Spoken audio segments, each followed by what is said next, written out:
All right, let's start with a question. What if everything you've been taught to value, comfort, safety, fitting in, was actually the biggest thing holding you back? Today, we're diving into this incredible parable about a mysterious sorceress, and it's basically a key that unlocks the really challenging philosophy of Friedrich Nietzsche. This is a journey toward radical self-actualization. So, our story kicks off with this amazing figure, a sorceress, or magisa. She just shows up in a modern marketplace, and she's not there to do card tricks. She's there to challenge everything we think we know. To speak the world backward? What does that even mean? It means she's here to flip all our values on their head and ask, are our so-called virtues actually our biggest weaknesses? And our journey starts right here, in the marketplace. Now, for Nietzsche, this isn't just a place to buy things. Oh no, it's a powerful symbol for modern society itself. This obsession we have with safety, routine, and just blending in. So what's the big deal? What's so dangerous about this comfortable crowd? Why does it need a sorceress to come and shake things up? Well, Nietzsche had a pretty cutting name for the people who choose this easy life. He called them the last men. The last men, these are the people who have basically traded any shot at greatness for a life of comfort. They want a life with no risk, no struggle, and definitely no pain. But for Nietzsche, this isn't a good thing. It's a spiritual sickness. Because by avoiding all that struggle, they lose the one thing that actually forges a meaningful life, that drive to overcome, to grow, to become something more. So, the Magissa shows up and presents this really stark choice. It's pretty clear. On one side, you've got the path of the marketplace. It's easy, it's safe, and you get to be part of the herd. But on the other side, you have her path.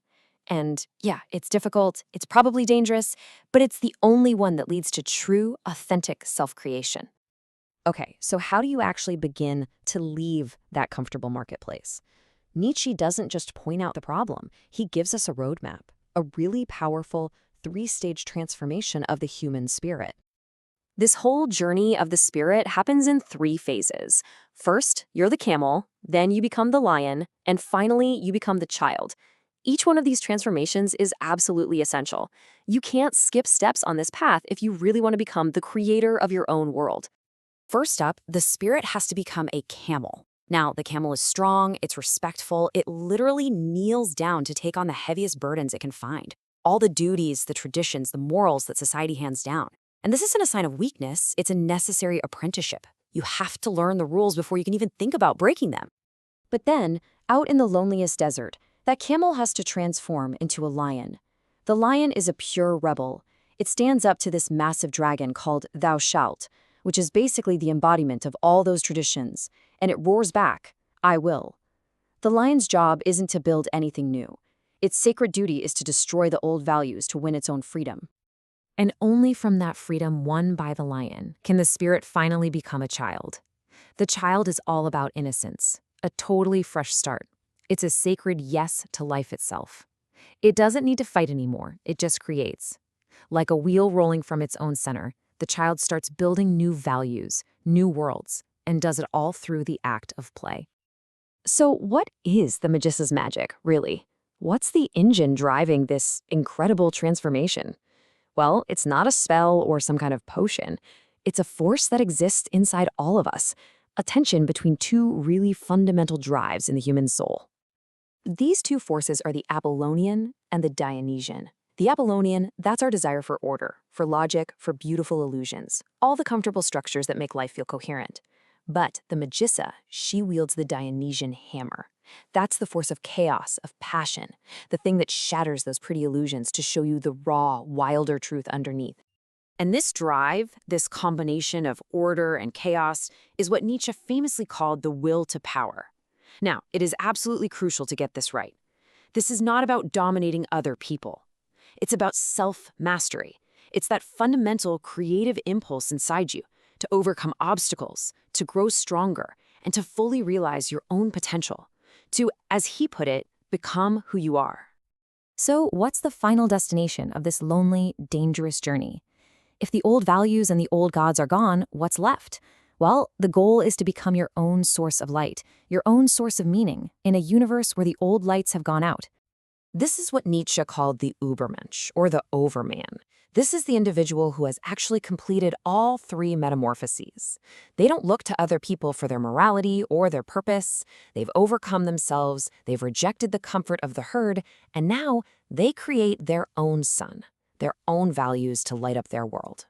But how would you ever know if you've truly achieved this level of self-mastery? Well, Nietzsche gives us the ultimate test, a pretty terrifying thought experiment he called the eternal recurrence. Imagine this. A demon appears before you and tells you that this exact life you're living, in every single tiny detail, you will have to live it again and again and again for eternity.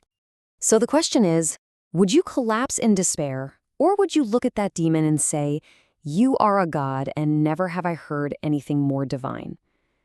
To be able to say yes to that question, to embrace every joy, every bit of suffering, every single mistake, and to want to repeat it all for eternity, that is the ultimate affirmation of life. That's the goal. Now here's a really critical point. The Magissa is not a savior. She's not here to give you a comfortable answer or an easy way out. She's a provocateur. She's here to challenge you, to provoke you, and to push you out of that sleepy marketplace. Because you see, in this philosophy, there is no external salvation. Nobody can walk this path for you. For Nietzsche, humanity is a rope tied between beast and overman, a rope stretched over an abyss. To choose this path is to leave the safety of the crowd behind and to begin that terrifying, lonely, and beautiful walk across the tightrope. And that really leaves us with this final thought. The Makajis's real magic, the true power that Nietzsche is talking about, isn't supernatural at all.